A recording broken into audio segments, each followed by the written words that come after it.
This time we'll all stand.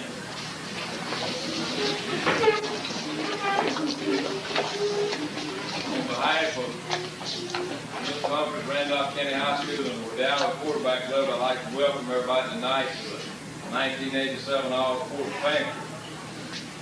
I'm going to introduce our speaker a little bit later, but I'd like at this time to have Mr. Coleman Sykes have an invocation, and after that we're going to form the serving line with the head table. Start over here on this side, and we'll just go through, serve your plates, come back and sit down, and go ahead and start it. Ms. Sykes, if you would. Our Father, we thank thee for this day, for the blessings that have been ours. We thank thee for this occasion, for those who have persevered and have dedicated themselves to make this occasion possible. Thank thee for food and that we serve to us. Bless us, keep us, bless us as we go about our daily life. For the rest of thy name. Amen.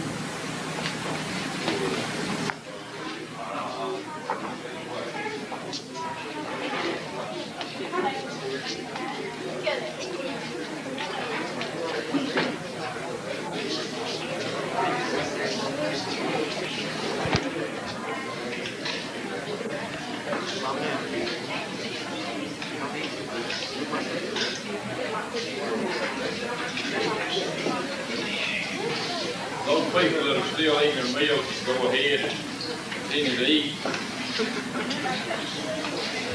I'm going to go ahead and let our guest speaker tonight, who is Mr. Steadman, Shealy. I'm sure for most of you, especially the Alabama fans, that name is a household name to you. If you know anything about Alabama football, you've heard the name Steadman Shealy before. But anyway, he's a former quarterback at Alabama. He played on the national championship team there in 78 and 79. He's currently now a lawyer in Dothan, Alabama. He's recently been elected to the State Board of Education. But we're pleased and proud tonight to have him as our guest speaker. This time, Mr. Steadman Shealy.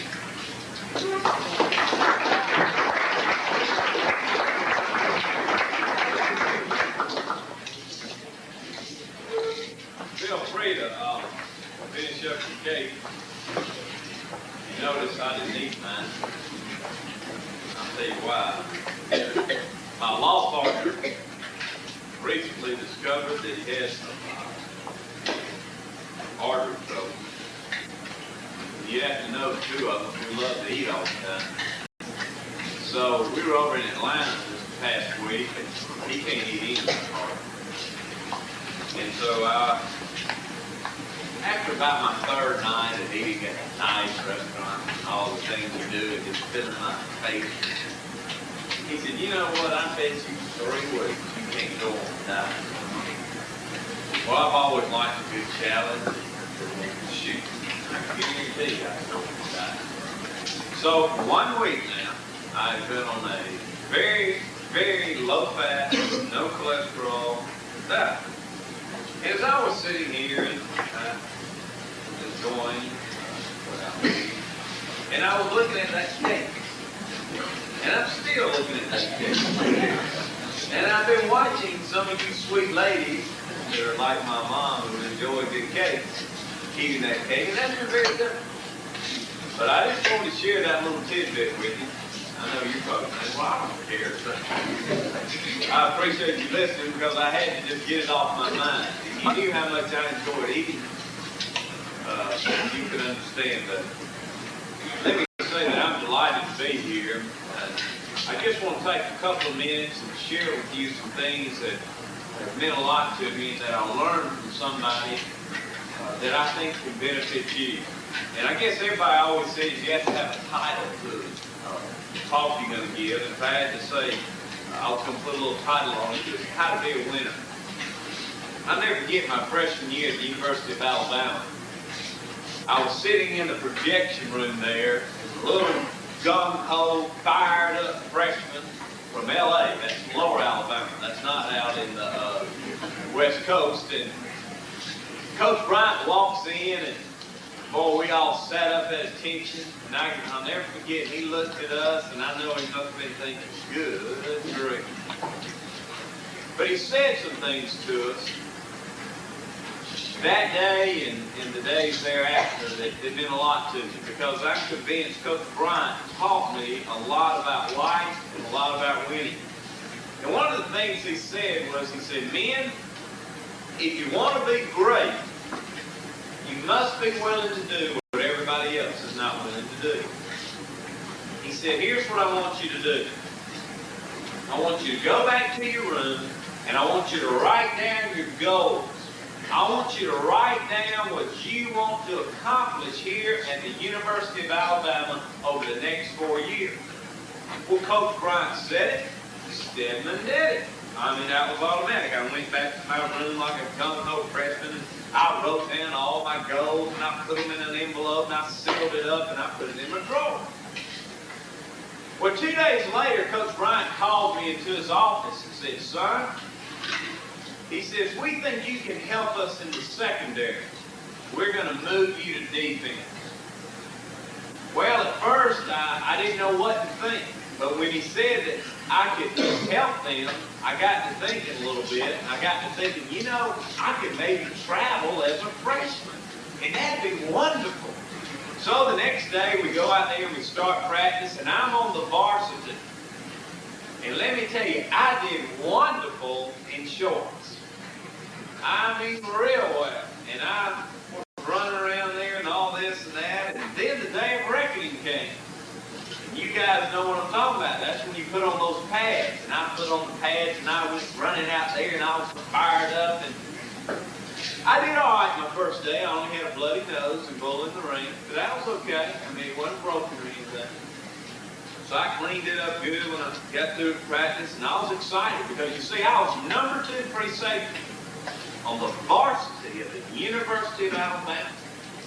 So the next day we're out there, and I do pretty good again, and, not too bad. We didn't do anything too hard. Then the third day, we had a little scrimmage, and I was standing over there on the sideline and just kind of watching, bouncing around, waiting to get my chance. Coach Bryant was in the tower. It was the first team offense versus the second team defense. Well, all of a sudden, I heard my name called out. Shealy, get in there. So I go running out there as hard as I could, and the first play I'm in there, I take my stance at free safety. And we were running the wishbone then, and the quarterback gave the ball off to Johnny Davis, who was 6'3", 240. He was our fullback. And Big Johnny broke through the line, and the linebacker conveniently fell down. And so he had a pretty good head of steam, and I figured this was my chance to make something happen. So I got a pretty good head of steam up, and Coach Bryant's watching me, and I hit Johnny, whoom, as hard as I could hit him. And he just laughed and jogged on into the end zone. Well, I get up off the ground, and some of you guys have had this happen to you. He knocked my helmet sideways. And so I had my chin strap up along here, and I pull it back around, and I'm looking for Johnny Davis. I knew he had to be dead because he'd killed him. I turned around, and I'll never forget, the most humiliating time of my life when I saw that little silly grin as he was jogging back to the huddle and threw the ball to the official. Well, I heard my name called immediately. Shealy to the sideline. So Coach Bryant took me out, in and out, that quick. So I was really upset and a little down about that, but I said, hey, I want the challenge. I want to do better next time. 2 days later, back out there, we're scrimmaging. This time, Johnny breaks through the line and heads for the sideline. Well, I get up with full head of steam, and I did what you're not supposed to do. I ducked my head when I tackled him, and boy, I planted one on him. Boom again. When I woke up in the training room, this is the story. I said, Lord, if you lead me to play baseball. Because I couldn't imagine it was just football I was trying to play. Well, the next day, I walked into the locker room, and I looked up on the depth chart to see where I was, and I wasn't on defense. Well, I got excited because I was convinced that this body was made to be protected, not hit people. And so I looked where I was on offense, and I began to count. I went 1, 2, 3, 4, 5, 6, 7, 8, 9. I went from number 2 free safety to number 9 quarterback. Now you can only play one at a time in one night. Well, you can well imagine how upset I was. And you can well imagine that I gave a lot of thought to going home and playing baseball. Well, things didn't go too well for me my freshman year at the University of Alabama. Matter of fact, I would sit on the wall out there as the team, my roommate traveled, and that was even worse. And as the team would drive off in the bus and their blazers and all, and you know, some of the women would come over and watch them drive off, I'd sit on the wall there and I'd just wait. And so I spent my freshman year not traveling. In fact, I would go speak at some churches, and you know how cute little kids are. They'd come up to me, and their eyes would be like that, you know, they'd say, "Mr. Shealy, do you play for Alabama?" They were all fired up, and I had to say, "No, son, I just practice for them." Because I didn't play at all my freshman year. Now, you must remember that I'd written down all these goals. I'd written down all the things I wanted to accomplish. And it didn't look like I was going to accomplish anything. But Coach Bryant kept harping at all of our meetings about, you know, giving everything you have, being a little bit different. And I said, well, I'm going to stick this thing out, and I'm going to give everything. So we came around to spring practice, and I was a little bit quicker than the other quarterbacks. I don't want to mislead you. I was quick because I was scared. You know, most quarterbacks are chickens anyway. And when you're my size and the kind of people I played against, I, you know, wanted to make sure they didn't get a good lick. So I caught Coach Bryant's eye my spring and my freshman year, and the summer went by, and I came back, and one of our quarterbacks tore up his knee. Well, that gave me an opportunity. By the way, I went from number 9 to number 4, and I was close between number 3 and number 4. Well, when he got hurt, that kind of brought me up to between number 2 and number 3. Of course, that was kind of questionable at different times. So we go out to play. The first ball game was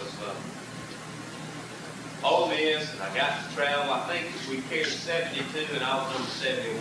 But I always had it. That was one while I was traveling. But then we flew out to Lincoln, Nebraska to play the Corn Huskers. Now, this was the first time that I'd ever flown on an airplane. So I was just walking around in the clouds. This was wonderful. I thought I was going on a weekend vacation. You know, I got my bag and I had it all ready. We flew, and I just thought the people, you know, were there to see us off. And we fly into Nebraska. They have some people to meet us. And I'm just thinking, this is the greatest thing, this traveling stuff. Well, that night we eat, and I eat my steak, my neighbor's steak, and I'm just eating everything in sight because, you know, I'm not going to play in the ball game. I mean, this is fun time. We get up the next morning, I sleep like a log, and we have our pregame meal, and I eat everybody's steak around me that's not hungry because they're nervous, and we go out there for warm-ups, and I think I threw 2 balls to warm up, and maybe held for the kicker or something. I mean, I didn't do anything because I know I'm not going to play. So we're out there, and I'm standing on the sideline, and I'm way down at that end, not paying any attention and all this stuff. We go in for halftime, and it's a 3-point difference, national TV. I mean, it was great, you know. I was just watching, just 80,000 Nebraska fans. I mean, there were only a few thousand Alabama fans, and they'd go be ready and shake you on the sideline, you know. And I just was thinking, this is wonderful. So we come back out for the half, and I'm standing around, and I think to myself, well, you know, I got to make a little contribution. So I go and get me a ball, and I get somebody to catch for me. So I'm down there just throwing, having the best time. Keith Hughes standing right here, and I thought he would, and I stuck my finger up there, and the ball hit me right here on the finger. I broke my finger off. So I go over there, and I get a cup of ice. Maybe you've heard ice is the cure-all. And I put my finger in ice, you know, to nurse my big injury that I received while playing Nebraska. So I've got my finger in ice, and I'm way down this thing, have no idea what's going on. And it's about midway in the 3rd quarter, and all of a sudden the head manager grabs me and says, "Steadman, Coach Bryant wants you." I couldn't imagine what Coach Bryant wants you. And I got to thinking, I said, "Oh, got in trouble because I hadn't been paying attention. So they dragged me all the way to Coach Bryant. He says, son, we're going to put you in the ball. I said, well, you don't want to do that. He said, go over there and take some snacks. So I get under Dwight Stevenson, who's the great center for Miami now. And I take some snaps, and every time that ball hits that finger, it goes, right there. And so they push me out onto the field. And I go running out there into the huddle, and I'm in daze. Matter of fact, I'm in shock. And I, in very simple terms, call option right. And all of a sudden, right as I'm jogging to the line, I wake up. And you and I start thinking about national TV. I got to thinking about everybody going to watch Steadman and Shealy back in Alabama. Well, what do most young quarterbacks do on their first snap? Right? Not Steadman. Boy, I took the snap, and I'm going to take off and make something happen. And for some unknown reason, and I don't know why, my feet wouldn't work, and I just fell down. Just like that. Well, I'm laying on my back with the ball in my hand, and I look around hoping my teammates didn't see me. So I pull the ball back to the officials, and I jump up. And got to be honest with you about something here. There were some things said to me in the huddle. It wasn't foul. I had people like Ozzie Newsom, Tony Nathan, Bob Crider, Johnny Davis, all these guys are making money in the pros now. These were the guys in the huddle with me. I called them now and said, guys, I'll do better. This time I called option left. Some unknown reason, and I don't know why, I got my feet caught, and I didn't fall on my back, but I fell on my face. Boom! Again. Well, it's now 3rd and 16, and I'm not doing too well on getting the ball in the corner. Coach Bryant gave me one more chance, and I did do a lot better. I gained a half a yard, ran right in. And when I jogged off the field, I had one thing on my mind. Where could I transfer? I knew it was over for Steadman and Shealy. Well, if you remember that day, that far back, it's getting on back there now. We lost 31-24 to Nebraska. Jeff Rutledge, the other quarterback who you may have watched in the Super Bowl, ran, I think, one play for a 4th down and one and made it, and I'm real happy for him. He threw 5 interceptions that day. Of course, Jeff and I sat together on the plane because nobody had talked to us. Well, we get back to Tuscaloosa, and I'm sitting here saying, maybe this is just not for me. I mean, my first big chance, and I blow it, we lose. I mean, it was awful. So, I get up the next morning, and I go to church, and I come back, and I see my name written up on the chalkboard. It says, Shealy, report to practice. Now, that may not sound funny to you, but did you hear what I said? It said, Shealy, report to practice. It didn't say Alabama, report to practice. It said me. I was the only one that had practice. So I practiced all Sunday afternoon, working on my foot, working all, because Jeff had hurt his ankle a little bit, and we were straight to the bottom of the barrel, and they were going to have to go with me. So the next Saturday, we go to play Vanderbilt. Now, this is back when Vanderbilt was hit real hard. I mean, they were busted. In fact, it was the only game that Johnny Davis ever lost a yard, was this game. So, midway in the first quarter, I'm in the ball game. Boy, I ride that fullback on that bone, and I pull it out, and the back makes a beautiful block on the end, and it looks like I'm going to finally do something right. But there's one problem. He's 6'2", he's 195, and his name is Ronnie Meyer. You see, Ronnie was running what's called a strong safety hard. Now, girls, what that means is that he gets a 10-yard head start, and he has one objective in mind. That's to knock my head off. So all I had time to do was I popped my head just like that. I pitched it to Major Ogilvy. Major ran 35 yards. It was wonderful. But if I didn't know that, I was knocked out cold. Well, there was something good that came from that. You see, a guy from UPI had his camera click right as Ronnie snapped my head and my feet were leaving the ground. He caught it. Went all over the country. Somebody sent it from Nashville to me. And I keep it in my old pocket here to show little kids the hardest lick I ever received in football. Our coaches took that clip and put it into a film to teach our players, a training film, how to hit people. That's how hard that is. So, that's a good thing. Well, as you can see, all those goals and all the things that I said just didn't quite look like they were going to pan out. But finally, things got on track, and we went 11-1. We didn't lose again, and I did get a little bit better in my sophomore year. And then the next 2 years, we were fortunate enough to be back-to-back national champions. But I tell you all those stories to tell you this. If I hadn't have written down my goals, and if I hadn't have decided that I was going to do whatever it was going to take, whether it killed me or not, and a few times it almost did, I'd have never made it. I'd have quit, I'd have gone home. And if the other guys on our team had not done the same thing, I'm convinced we'd have not been 34-2 over 3 years. But you see, Coach Bryant instilled within us a loyalty, commitment, sacrifice to be a little bit different, to not be ordinary. I'll never forget the guys from the Nashville paper and the Knoxville paper. I got to know them, and they'd always come to my room. And they'd say, "What is it? What do you guys have over us?"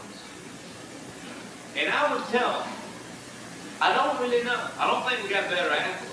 The only thing I can figure is that we have a coach that's made us believe in ourselves, and that has instilled within us the desire to win. And it's instilled within us the desire to sacrifice, to be a little bit different." I can remember during two-a-days, Coach Bryant would say, "You got to be a little bit special. You got to be a little bit special." Because you see, we'd get up at 5:30 and we'd have practice.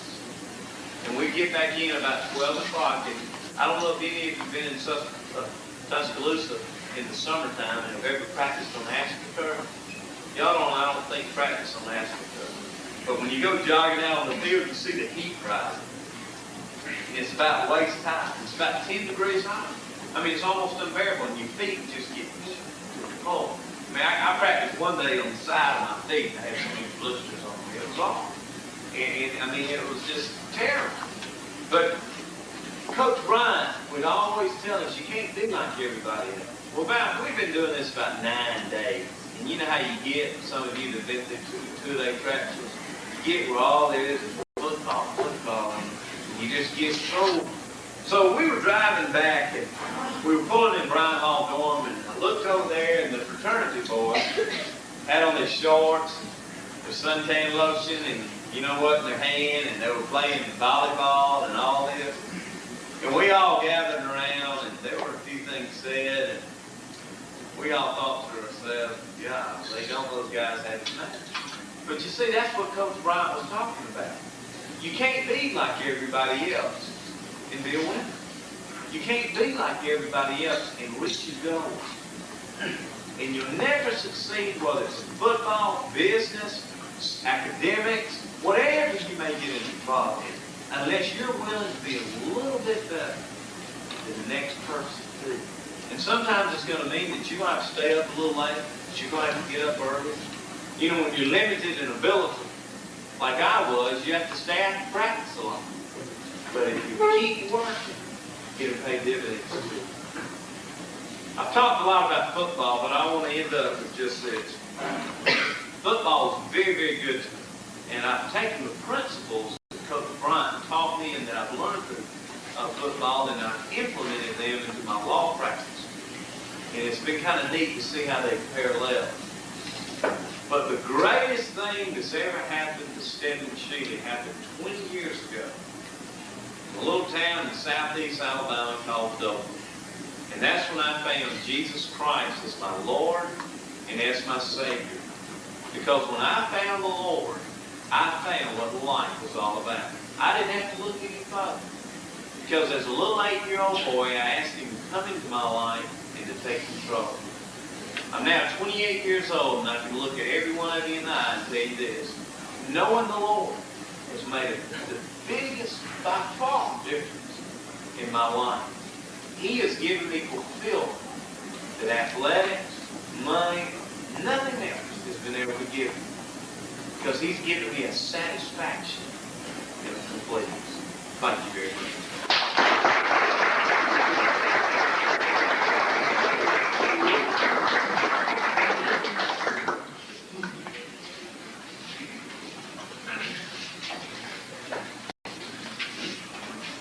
We certainly do appreciate you taking time out of your busy schedule to come up here, especially with tonight. I know you're busy this time, and we're going to get ready to get started, so if you need to go on, we'll understand you're going on. We do. We certainly do appreciate you taking time to sit you down.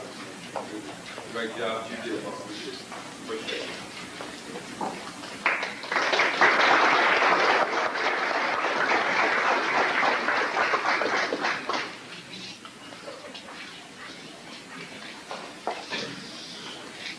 Before we get started in the awards tonight, I got a pretty long list here when I started getting it. A lot of people I think need recognized.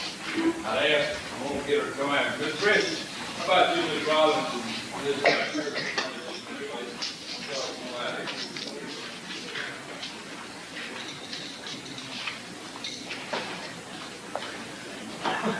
Come on now.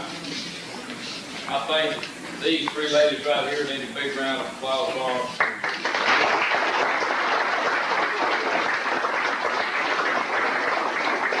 Also, tell the junior high cheerleaders we appreciate them having served. These ladies right here, especially Mrs. Rollins, service. I know these boys play football, appreciate nobody, but every Friday they stay over up here during football season.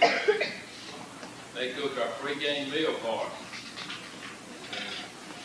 Miss Payne did so many years before, Miss Rollins took right up this year, and she does a fine job of coming up here and staying up here and doing that for us. We certainly appreciate it. You don't have to look around you very far to see what kind of great or super job I think that Miss Cotton and the cheerleaders did on decorating for this athletic banquet. I don't believe I've ever seen anything that would even come close to it. And I think this time we need to give them a real big round of applause.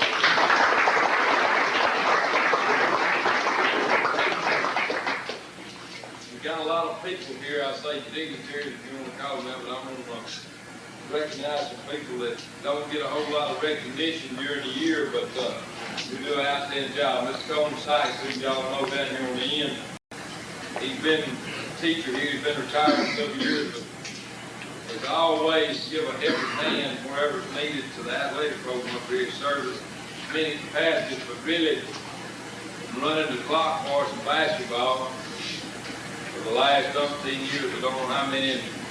Every year when I go to him, I ask him, I want him to do it again. He'll tell me, well, did you find anybody else who want to do it? I said, well, I can't find anybody as successful as you to do the kind of job you do. But we appreciate it, Mr. Sykes. Over here at the table over here see the table over here, I was talking with Larry Wortham over here. He's one of our unpaid assistants over here. The main thing is this year he had Emmett White helping, had Jackson Preston Jr. helping. Emmett's not here.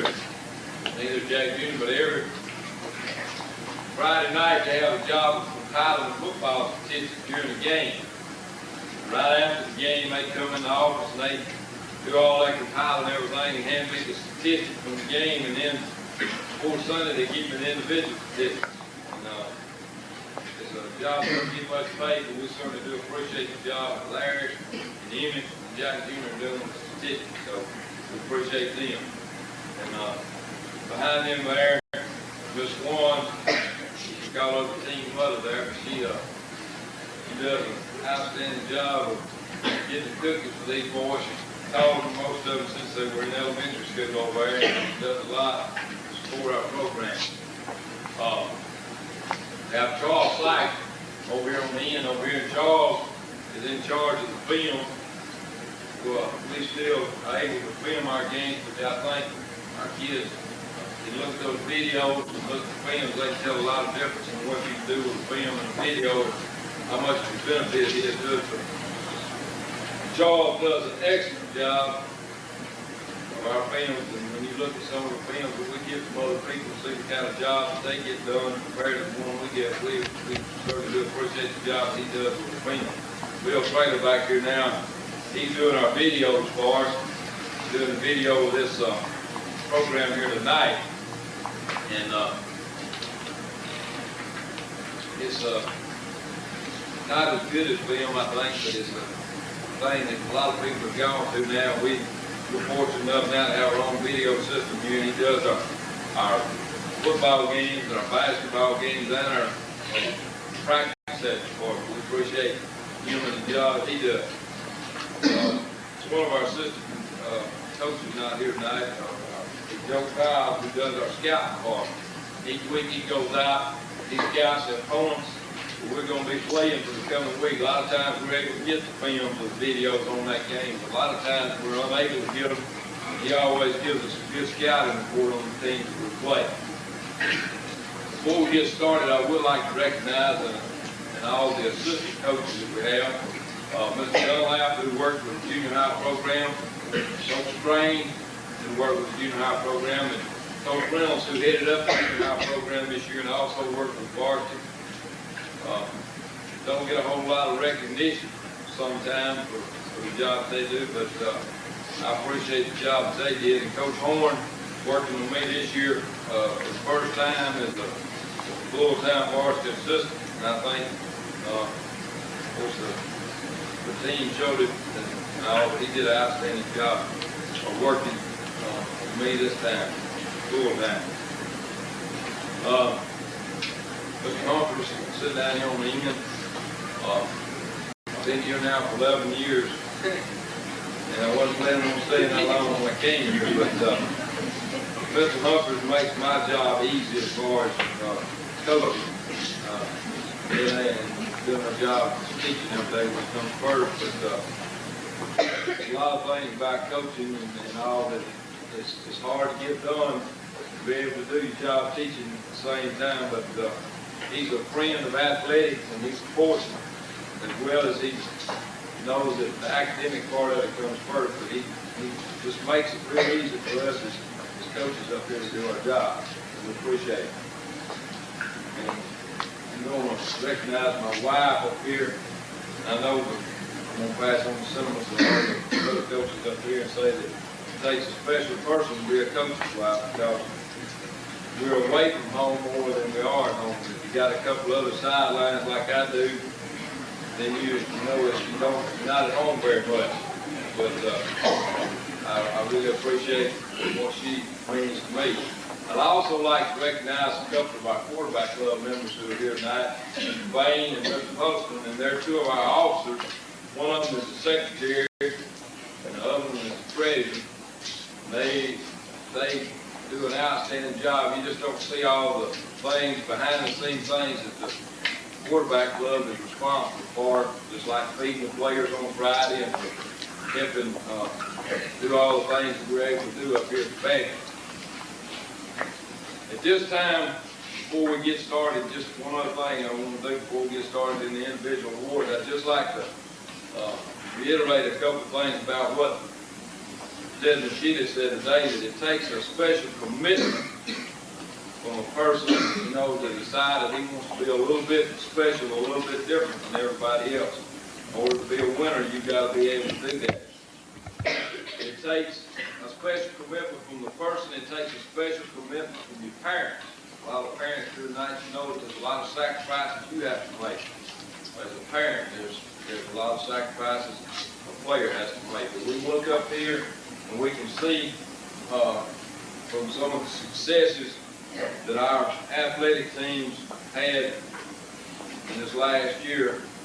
And it doesn't have to be in this form right here. You don't have to win the area championships, and you don't have to win state championships and things like that. I think to be successful, I think there's success in a lot of other ways other than winning.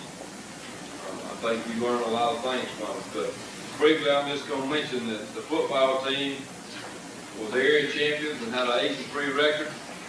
Our volleyball team was an area champion. Our basketball team was 18-7, and they were county champions for the second year in succession. They were champions of the Wheel Cup Invitational Tournament. They were air runner-up just from the sub-state. Our powerlifting team was the state champions, and our baseball team, the last season, was 6-6.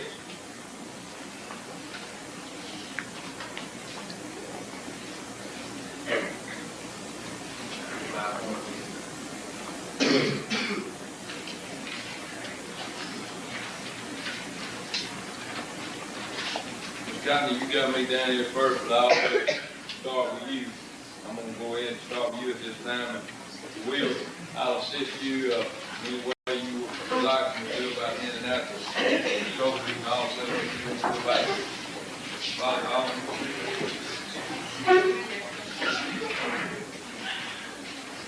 This year, I want to start with cheerleaders first, and we'll go to my volleyball. Jonathan's doing better than me.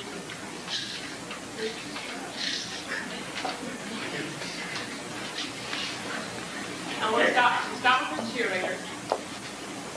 First of all, I want to thank Humphreys and Cindy. We did not mention our coach tonight. This Humphreys, she had to get from him. We wouldn't have gotten it done today because of everything he helped run them yesterday afternoon. And thank you especially for talking about it. And I want to thank especially the quarterback club also for funding the banquet, giving the funds to decorate the banquet, and their cheerleaders worked real hard and put the song together. And really had a fun time doing it though too. Of course, a couple of them said it wasn't near as fun decorating today because we couldn't get out of practice decorating. But it was still fun.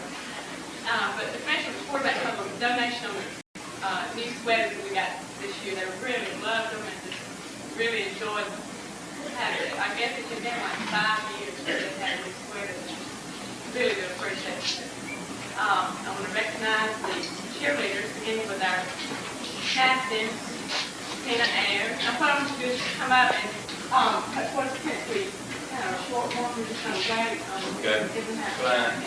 You You can blame that on me, that's not Miss Cotton. For some reason, I don't know why I ordered They know 7 they instead of 8. appreciate it. But I will make sure that we get the other. But I do want to recognize Tina, Jill, senior, April also senior, and Wendy, Fran, and Fran, Christy, and Tricia, and Fran Foster, Christy, and Tricia. And they're going to be my main, that is next year. Now, stay with me, these other girls don't leave me. Right. I want to say one thing about these senior girls. If this hadn't been for them, especially, it's always hard having only 1 or 2 leaders, which is usually your seniors.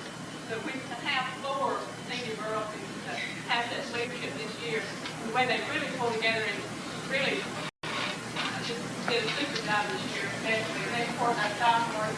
They'll be with us next year. They'll be our junior leaders. We'll do have a big next year. I'm really proud of them. They really worked hard, and it was a little different tonight. They were so good.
Anyway, we'll go out to camp and we're going to NCAA again this next year and hopefully do a little better than they did really, really well. Because I might start with volleyball.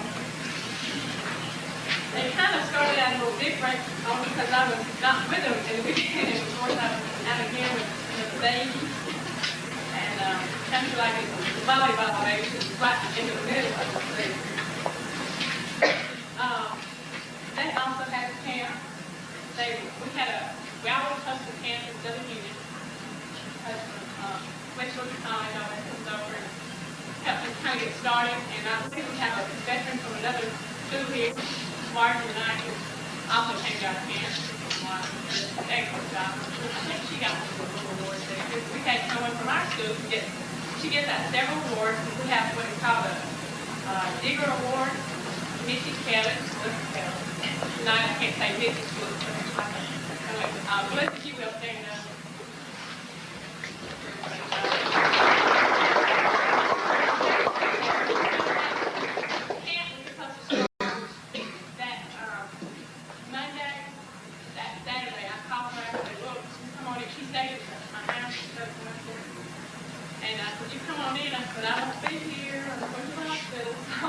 She had the camp going and did a real good job of it, and I wasn't even involved in that at all, except for the preparations of it.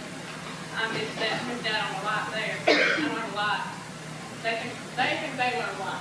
I learned how to form, I learned how to set. I'm still learning how a lot.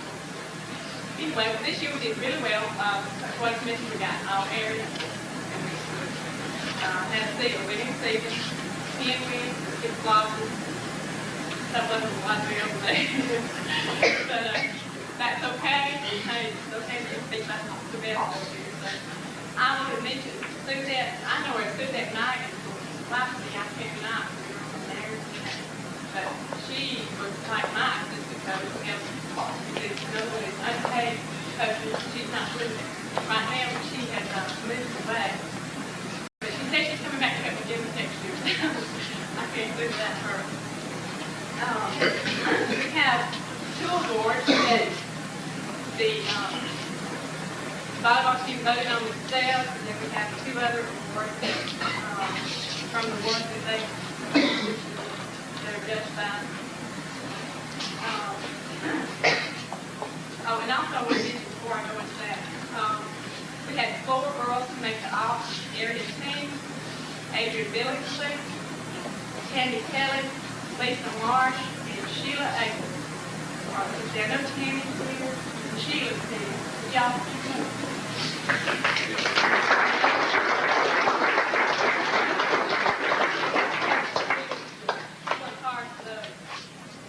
Okay, I'd like to go ahead and let the bug out here on the captain. That's one of the things they voted on. Captain is, for this year, 1987, this is Tammy Kelly.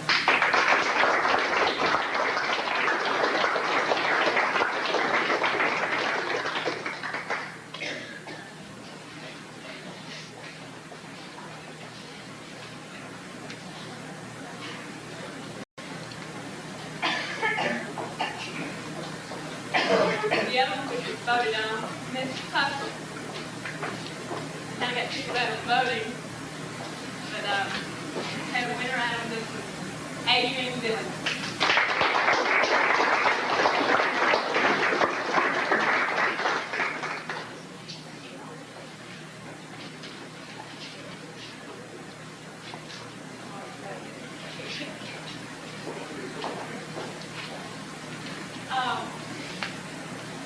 I had a couple that I was really excited about this award, but I really could have given it both. It's Best Biker Award.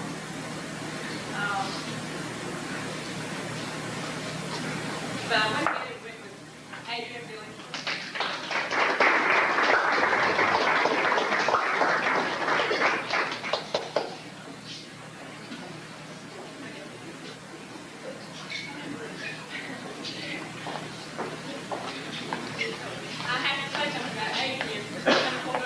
Early. She's just a ninth grader. She'll be around a while. Can't wait to see what she did. We have what is called our most valuable player. No, she's here with tonight. Miss Lisa Marsh. Is she here? She's in the next one. Okay,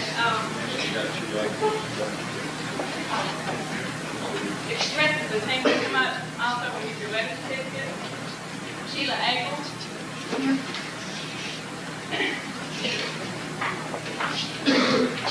Sheila got stuck the first time in class.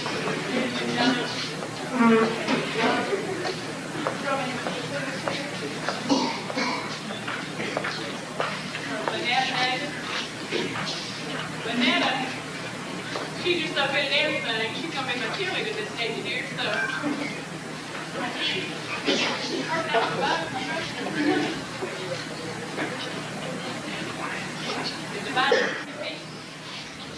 I'd like to convince the others that are not here tonight, Lisa Moore, Annette Gordon, junior, Gladys McElmore, junior, she'll be back. Robin's our other senior, Candy Kelly and Robin were our two seniors. And Melissa Kelly. Melissa Kelly. So Sarah, also a ninth grader. She's like every 7 positions every year. Already starting to train for her.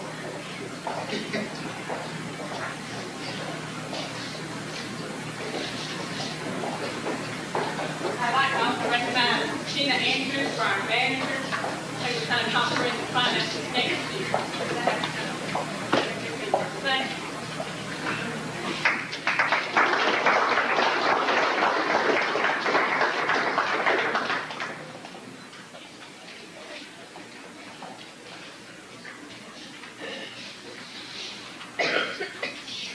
This time we're going to honor the Letterman football this last year. Jazz program week. We got our football locker room here. Not all these young men letters this last year. I'm going to go down through here and call out the names of our ninth graders who did not letter football. I had one ninth grader letter this year football, and the rest of them, they dressed with us, but they were non-letters there. Tony Steadman, Shane Cross, Mel Stewart, Joey Burns, Brandon Weir, Calvin Hughes, Pat Prater, Dan White, and Robert Pearson. Those ninth graders did not letter. We have the managers. We have one Miss Brett down there. The managers are Barry Teague, Andrew Chanel, Shane Cross, Brian Gwynn. This time, if these lettermen are here, we'll ask them to come up and see their letter certificates. David Ackles, first year in football. Mike White, second letter in football. Jeff Brown. Jeff Brown, I thought I saw him come up, coach, and get the first letter in football. Tim Dooley, first letter in football. Jeffrey Sims, third letter in football. Jeffrey's been with us on the varsity now for 3 years. Graduated. Do it here? I didn't know Tim was here. David Cofield, first letter in football. Willie Kidd. Willie Kidd is a 4-year letterman. He lettered in the 9th grade. That's his 4th letter in football. Don't miss him. David Turner. David Turner got his 3rd letter in football this time. He may win an award tonight for the best dress. Donnie Strain. Donnie Strain, first letter in football. Alvin Hurd. Alvin Hurd, first letter in football. Nathan Boyd, 2nd letter in football. Nick Gabriel, he's the 1-9th grader we had a letter. He was on the kicking team, next team. First letter in football. Hiram Baldwin, 2nd letter in football. Chris Bain, 2nd letter in football. Tony Ray Messer, 2nd letter in football. Billy Ayers, 1st letter in football.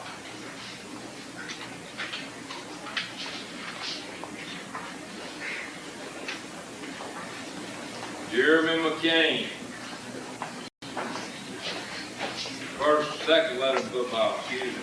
Mike Hewitt, second letter in football.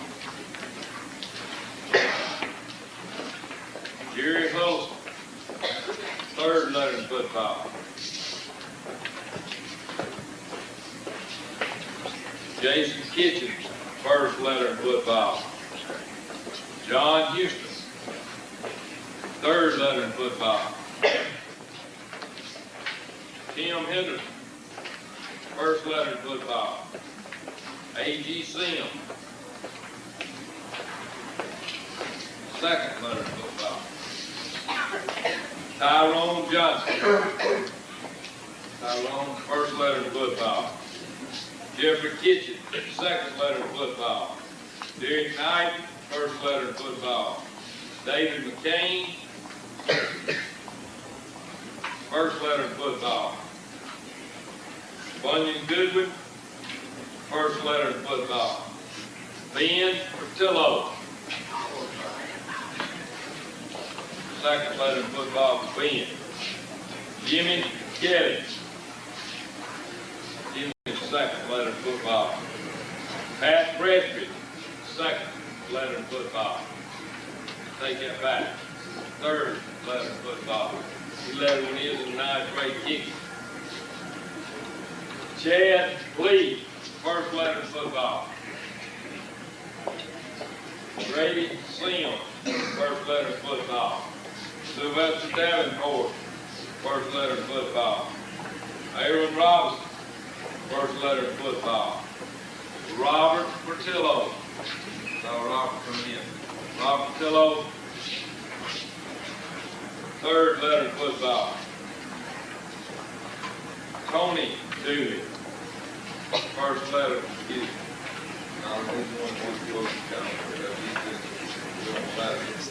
David Denfield, first letter in football. Kobe Stitcher,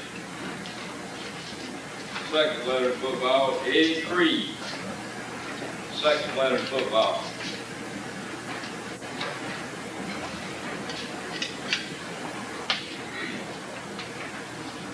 Before we get into the individual awards, in just a second, I'm going to turn it over to Coach Warren for a couple of those. I want to, at this time, I'm going to recognize the all-county, all-area football players. These people, I know they weren't more worried about these things.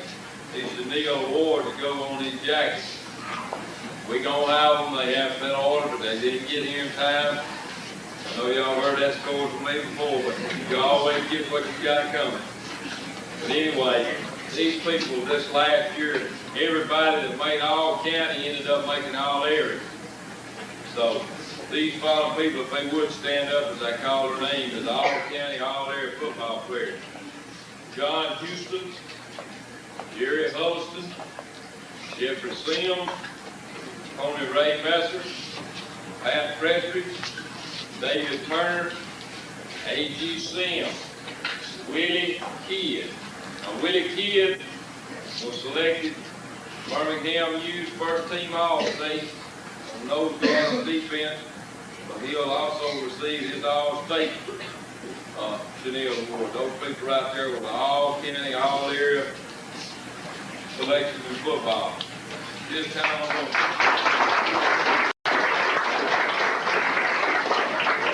turn it over to Coach Horn and let him present the people that he worked with this year.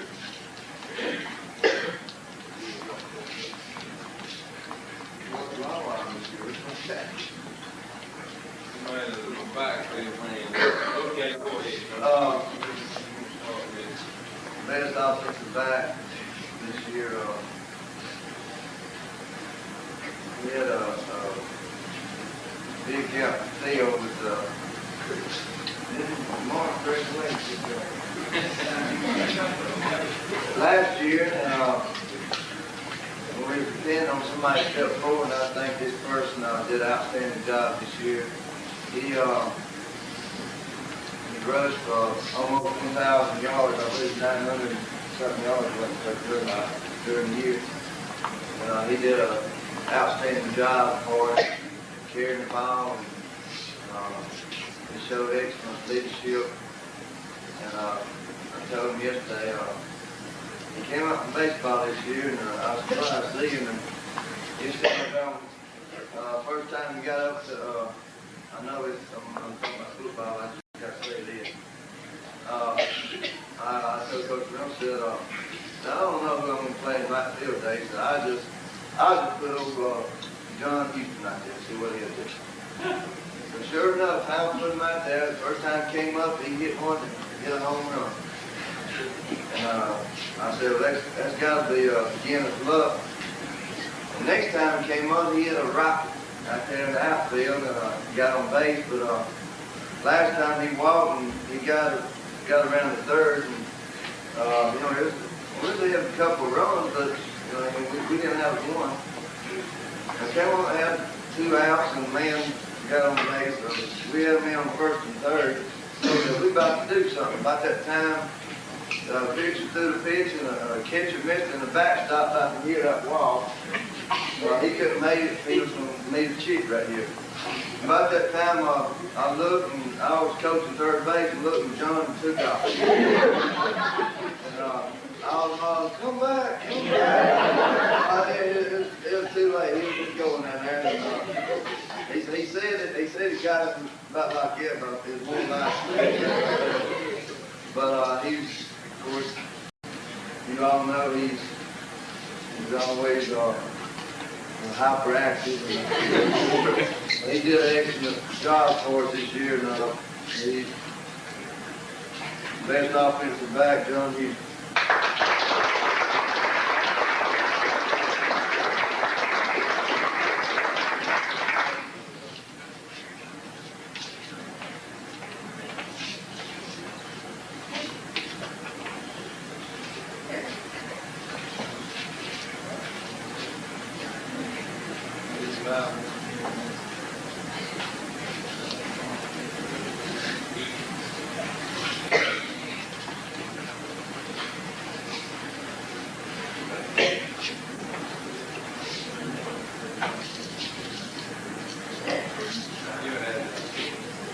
On the best defensive back, I told him, his 10th and 11th grade year, I noticed he'd come out in the secondary and hit somebody, and I was expecting him this year, sure to goodness, did not somebody out of the game. But I asked him one day in his freshman, got about 6-7 game, and I hadn't seen many licks pass from him. And I asked him, I said, how come you didn't come up like you did? You was in 10th and 11th grade. He said, well, Coach said, then I was working for me starting position. Now I got one on that come up. But he did an excellent job, and I can remember probably the biggest play and one of the biggest games that we won this year at Limeville. You know, anytime you beat Limeville there, but we were ahead. I don't forget the score. I believe something like 10-7. And they were driving on us late in the game, and they threw a ball up over there. We've been practicing it all week long. I've been telling them all the time, every day. Right before a game, I keep telling them, they gonna run it, they gonna run it, they gonna run it.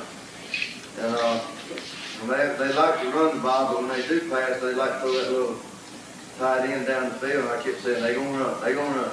When you least expect it, they gonna run it. And sure enough, they ran it. And but he was in excellent position. He intercepted it and ran it back. Of course, he can't run too far for the offensive lineman catching. But he did run it back 10-15 yards. But that was, I thought, a big turning point of the game. After that, we were able to go on and win. But the best defensive back, AGC.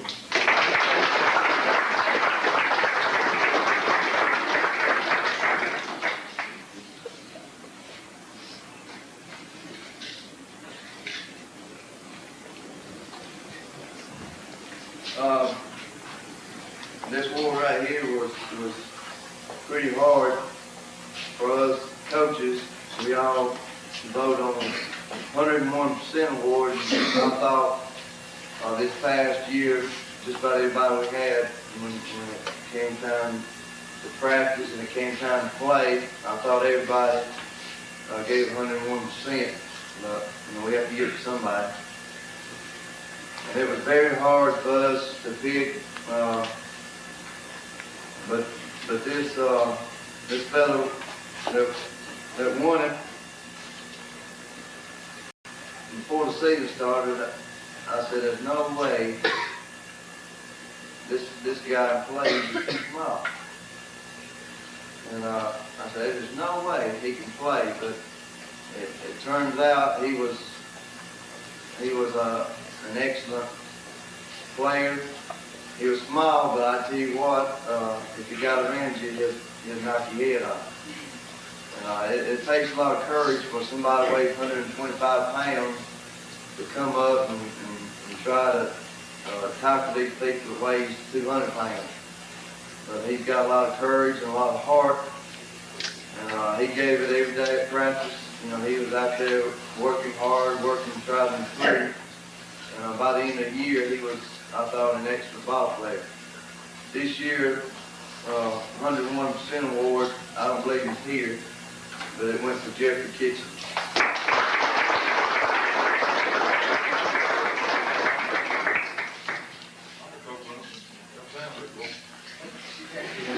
By the way, I want to mention this, I always forget something I'm going to mention, but our players vote on these awards, the biggest majority of them. Coaches have 101% award, but all the other awards that we get are voted on by the players. Same thing in basketball or whatever. We let them vote to decide who they want or who they feel. I always stress to them the importance of voting for somebody on merit of what they earn and not because of his best friend or whatever.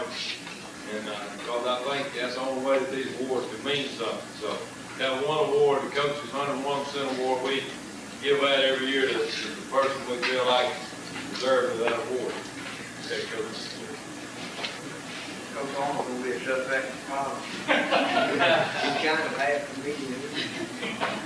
But tonight, the first award I want to give out is the best offensive lineman.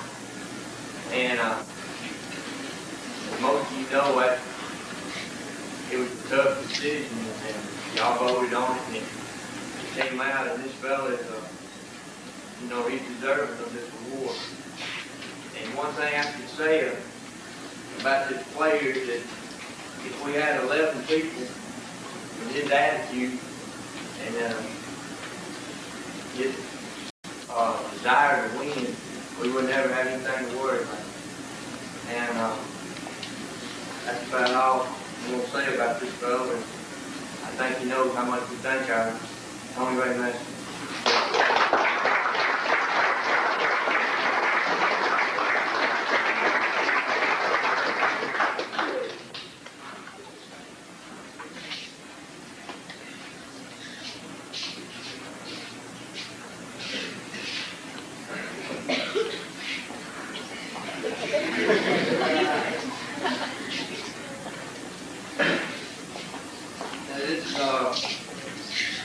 Next award, this guy is the best defensive lineman. He's the type of person, 1 minute you're going to shake him to death, the next minute, you can't be mad at him long. He cuts up a lot, but when it comes down to time to play, he puts on his game face, and he did an excellent job for us this year on defensive front. And I can say it, we sure going to miss him next year, him and several others, but I think he's well deserving of this award. And we're proud to have had the chance to work with Chick Turner.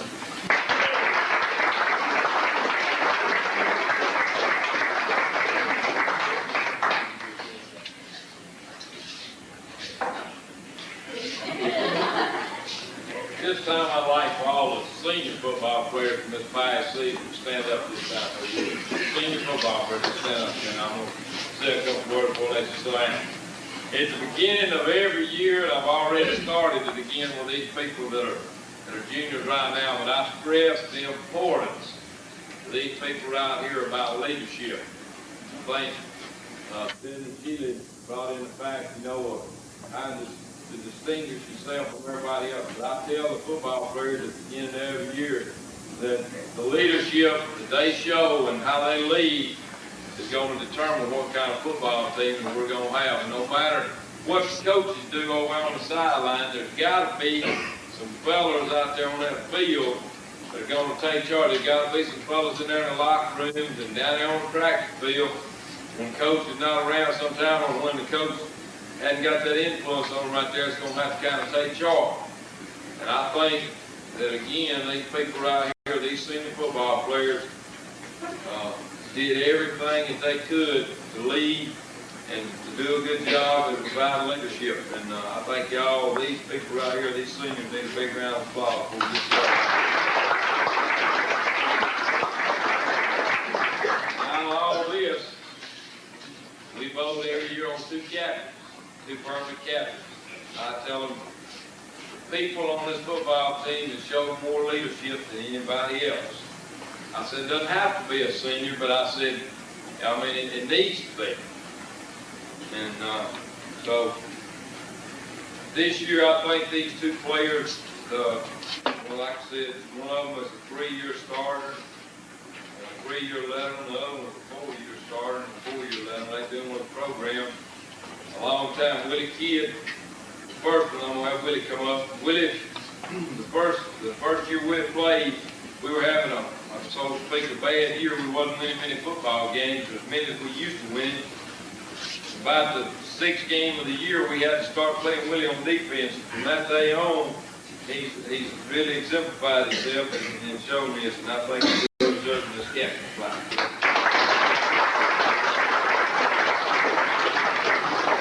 The other football player,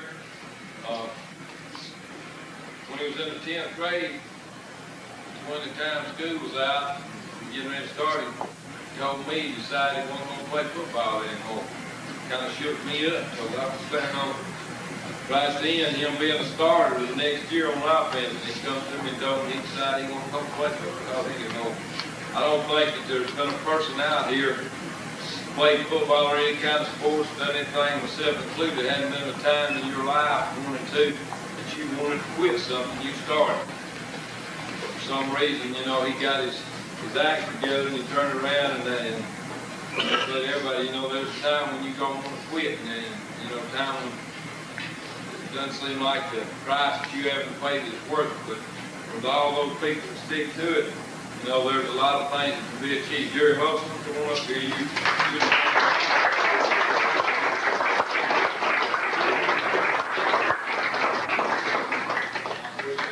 Good job today done. Yeah.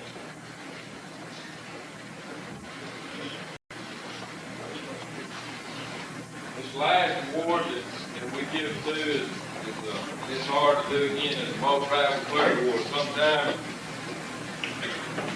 it's real easy to vote all year. And here again this time we had the most valuable player we had this year was kind of a big majority of the people felt like he was the most valuable player. Wasn't any doubt. Beginning of the year, me and Coach talking about it. We ain't got a march. What are we going to do?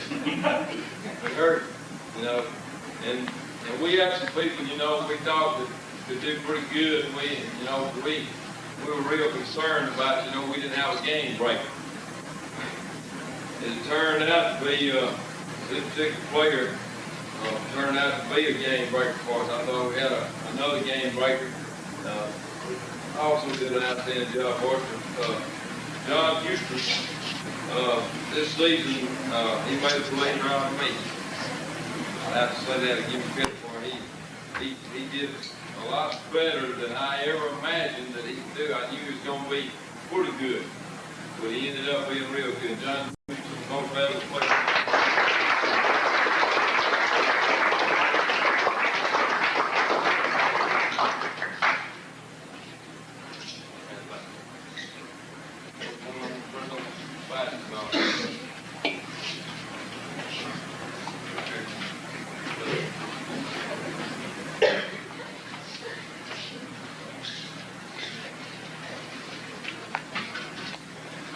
I did have me a whole, she was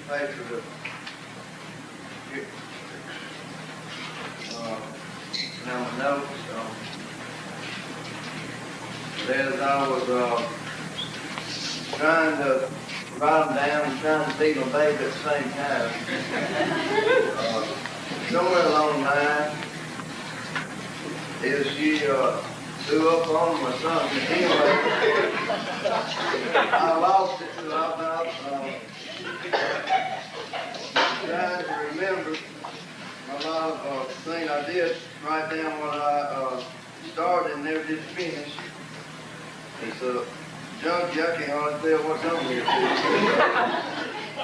But I will say this, I was very proud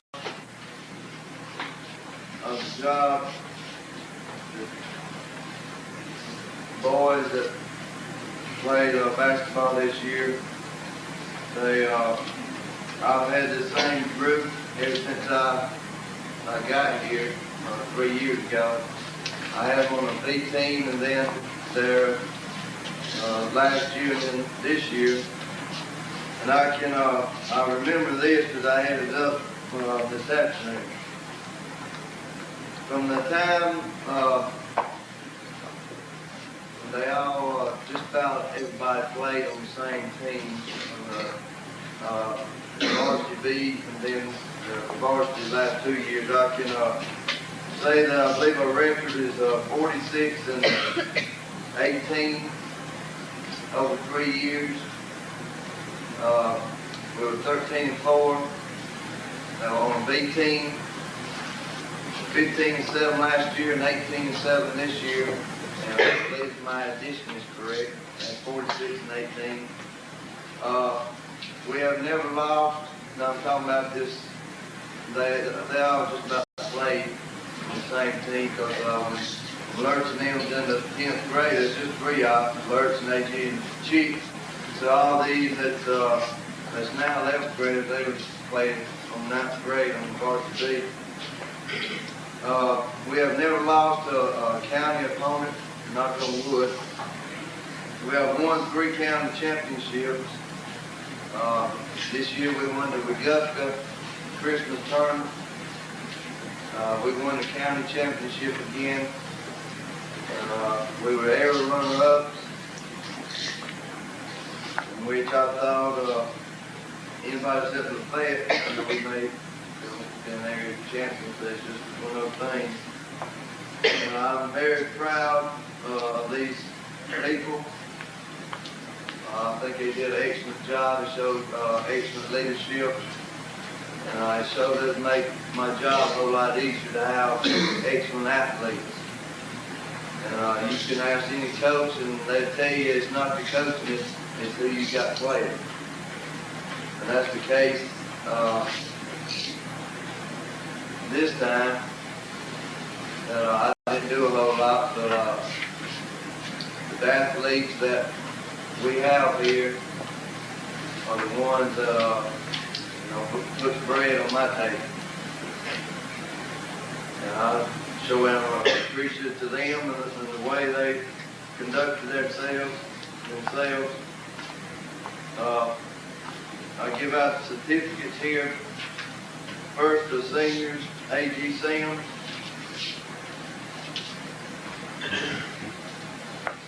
This says Dave Turner, but I only know a chicken turner, so I guess it's you.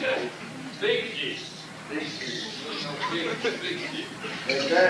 I asked somebody one time, how they get big chicken. Somebody told me they used to have a chicken place over at Toronto called Big Chick. Now, you went over there one time and just ate about every piece of chicken they had.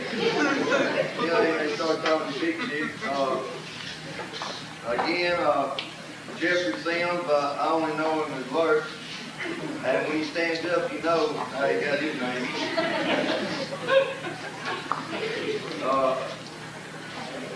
Anthony B. Sims, Smokey Sims, he's not here. Pat Prestridge.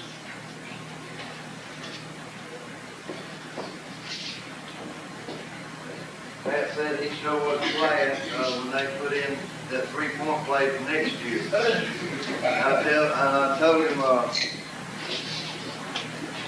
these men's meeting out there, he may not wish they put it in. Tony Ray Messer. Tony Ray did an excellent job coming off the bench this year. This year's team, we had a lot more depth than we did my first year because, you know, it's pretty obvious if you got 11 people, it's a whole lot better having, if you have 11, it's a whole lot better than having 7, which we had the first year. Tony Ray did an excellent job coming off. Terry Boyd, who's not here tonight. Howard Baldwin.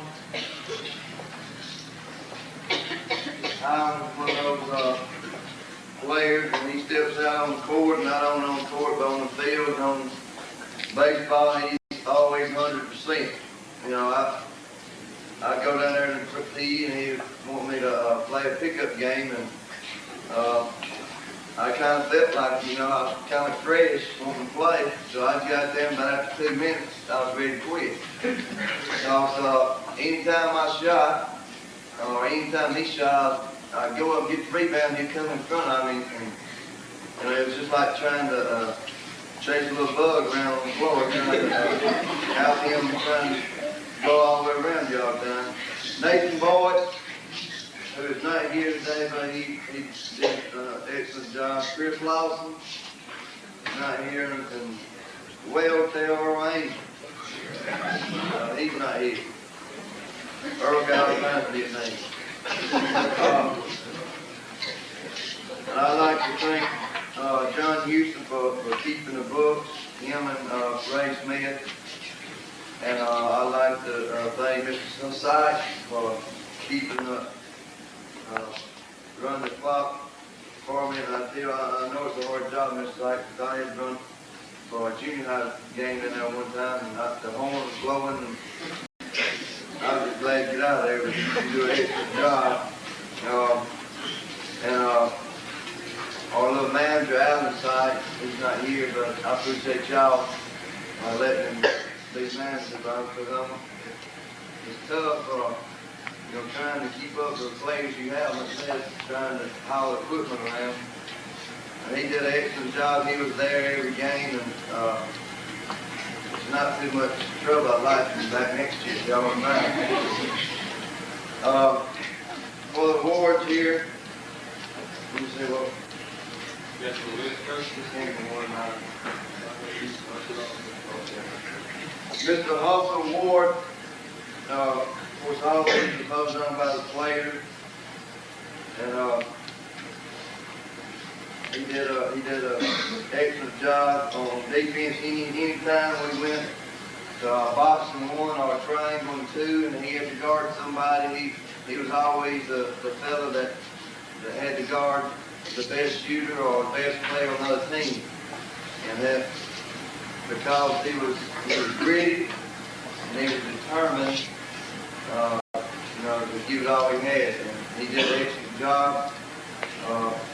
He also led the team in assists. And he was county tournament. He's on our tournament team. He showed excellent senior leadership. A.G. Siemens.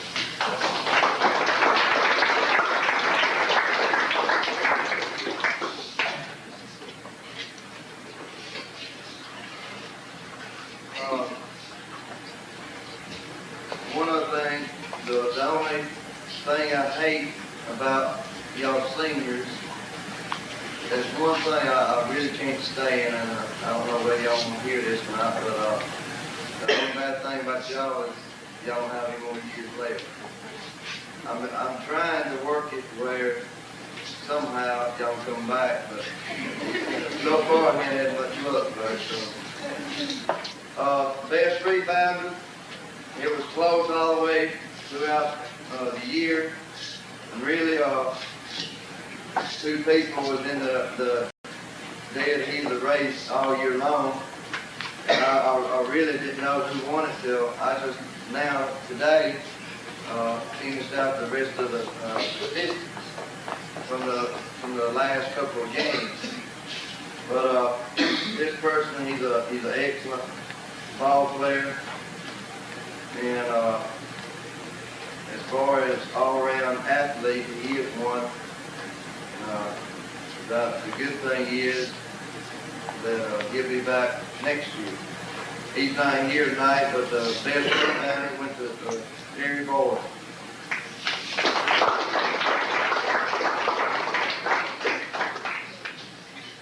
Best free throw shooter, and I'll tell you what, when like I said, a couple of these, like the rebounder and the free throw shooter, I just now this afternoon figured out who had the best percentage and most rebounds, but I had to double check. I even got Coach Reynolds to check it, thinking my addition was wrong. He checked it, sure enough, this person won out by about 2 percentage points. But again, he did an excellent job for us this year. Best free throw percentage shooter was A.G. Sims.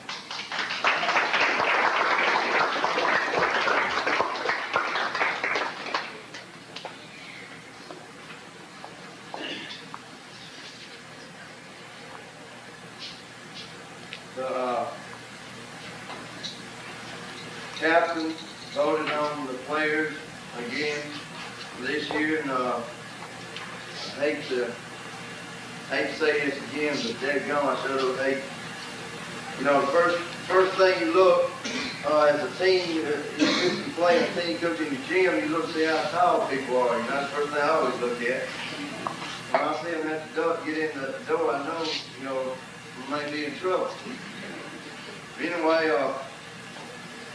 I sure am glad that this player was on my team and not on another team, because he had the capability of dominating a game. And I remember probably the best performance I've seen in a while was down at Newside. In the second half, he took totally control of the game, and we pulled it out.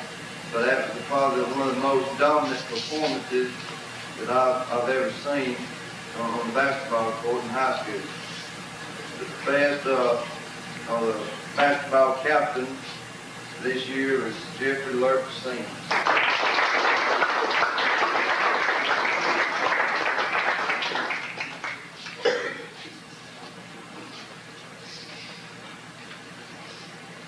One more award, I know y'all will be glad I get through, and I know my babysitter will too.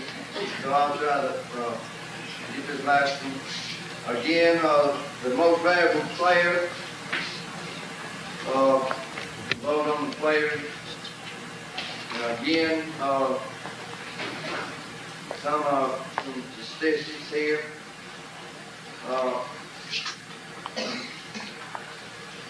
He averaged 16.5 points a game. He shot from the field 54%, which is excellent. He averaged 10 rebounds a game for the whole year, and he had 41 blocked shots. He was voted most valuable player in the county tournament, which is deserving. He got in foul trouble a lot, but I will tell you, as long as people hustle and gets after people the way he did, I'm not going to complain a bit about foul trouble. He was aggressive, and I should appreciate him, and I just wish that he'd send his kids, if he ever marries, this way. Maybe they'll be as good as he was. But and again, he signed. I guess he signed anyway. The coach was up here. A scholarship with Sneed Junior College. And I think that he would be an excellent acquisition for them, because he's determined, and he is a very intelligent basketball player. Most valuable player, Jeffrey Sims.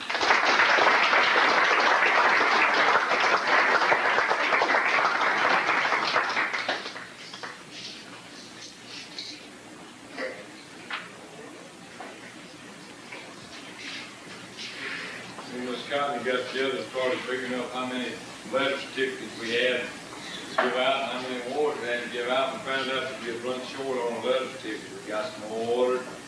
We're gonna be here tonight.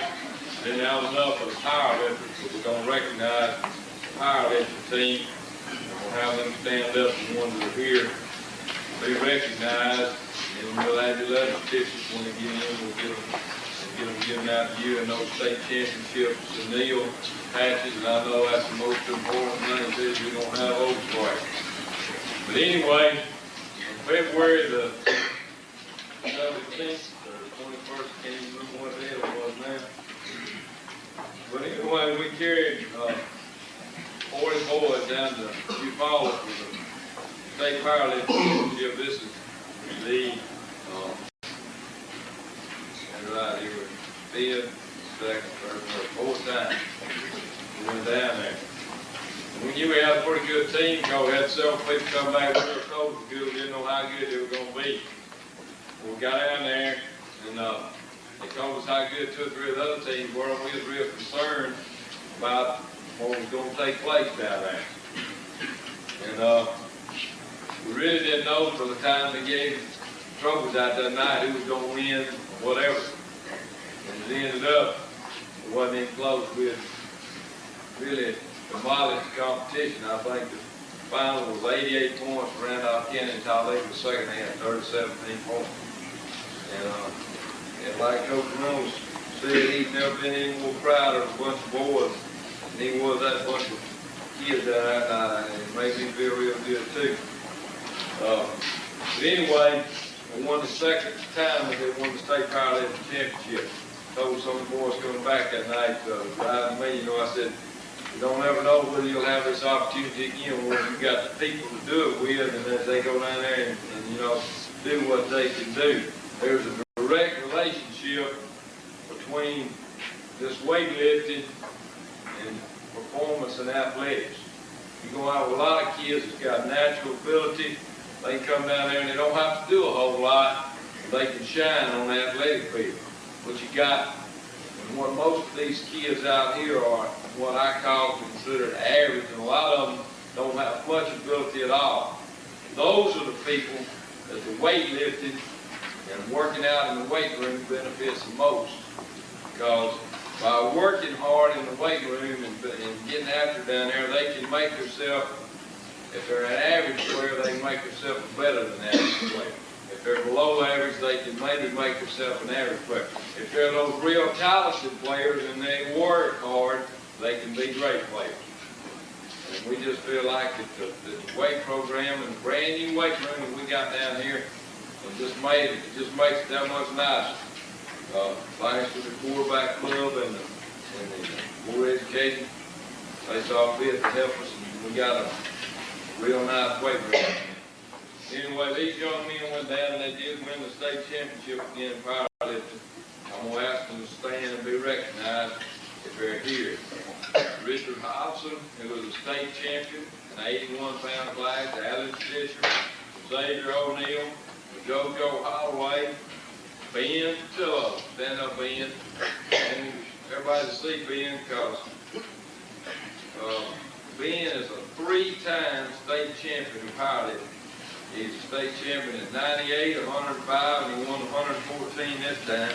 He broke the unofficial national record down there in the bench press, and I got through talking with the coach in Talladega the other day, and he told me also broke the state record for all high school boys in the state of Alabama, which is held in the summer, and also in the squat down there. And with a little work, they're going to try to work it, and we're going to try to get him in a couple of these national high school powerlifting championships this summer, if possible. Ben is not very big, but he's big on heart, and he's going to be one of our running backs next year in football. I told Ben a lot of times they may laugh at Ben when he gets off the bus, but they might not laugh too long after he gets there. Ben Tillo, Jason Kitchens is not here tonight. He's Andrew Chanel. Andrew's here. He'll stand up. Jeffrey Kitchen, Robbie Pearson, Vincent Garrett, Aaron Robertson, Tim Henderson, Jerry Holston back there again. Mike White, Alvin Bird, Mike Hewitt, Arthur Berry, Dan White, Nick Gabriel, Marcus Northington, Ricky Clark, John Henry Kidd, Horace Jennings, Chris Turner, Clarence Johnson, Joe Bell, Kevin Goss, Keenan Goss, Mark Bledsoe, Eugene Angel, Brian Lilly, Mark Patillo, Toby Stitcher, and Robert Patillo. Robert, stand up over there. I don't know what it is down there at Tillo House. They got some strong fellas down there. They worked hard, but Robert is a two-time state champion. Robert won the 132 last year, and he won the 148-pound class this year. He holds a few state records too. And, he's a senior. We're gonna miss him. Robert gets a whole miss. One day getting a whole another year of eligibility. Made us sick. David McCain. He's here. Jeff Brown. John Houston. John placed second and third. One said about one second. Get that. Willie Kidd. He finished third in 181, and David Turner, who finished second in the 198, broke the state record in the deadlift, with a deadlift of 585 pounds. Derek Knight, Donnie Swain, who placed in the 205-pound class. Bunyan Goodman, Michael Hobson, and Clay Ford. Let's give all these folks a big hand.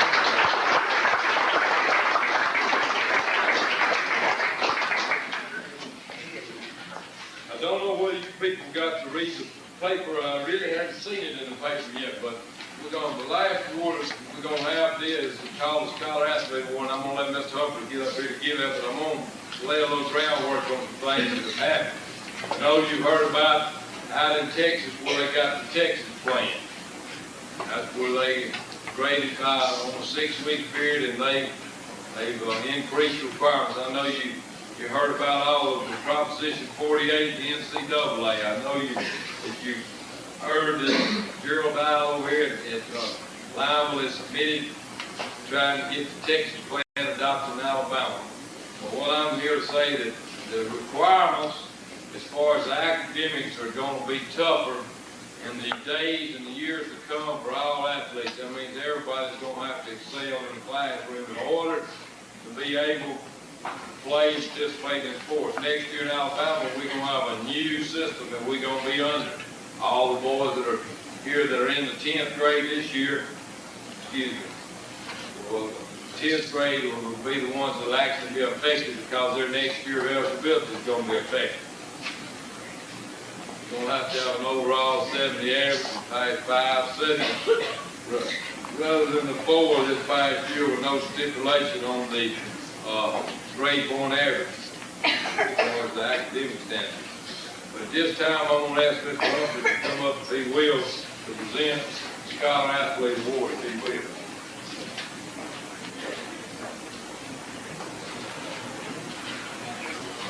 You know, it's always sobering to think before you can have something like this, you have to pass in the classroom. We all know the first thing we hear for is education.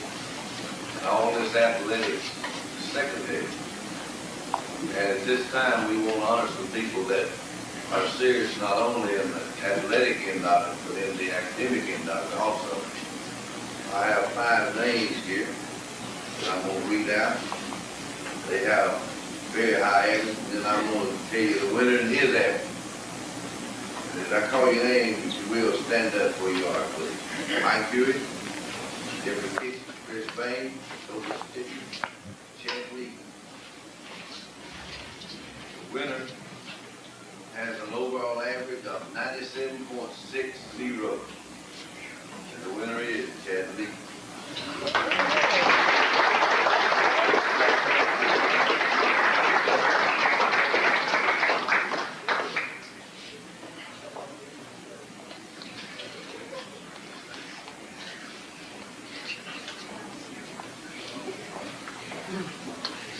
I'd like to say this.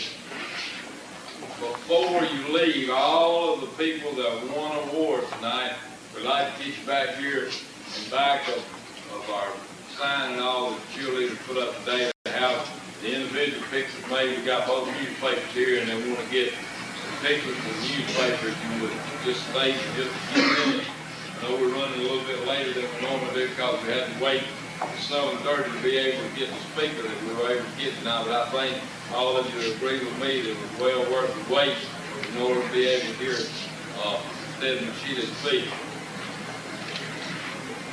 I'd like to express my thanks to all the people who came out tonight and supported this to make it possible. I appreciate the quarterback club doing what they did to make it possible. At this time, if nobody has anything else, we'll consider that 1987 RCHS Athletic Banquet be dismissed.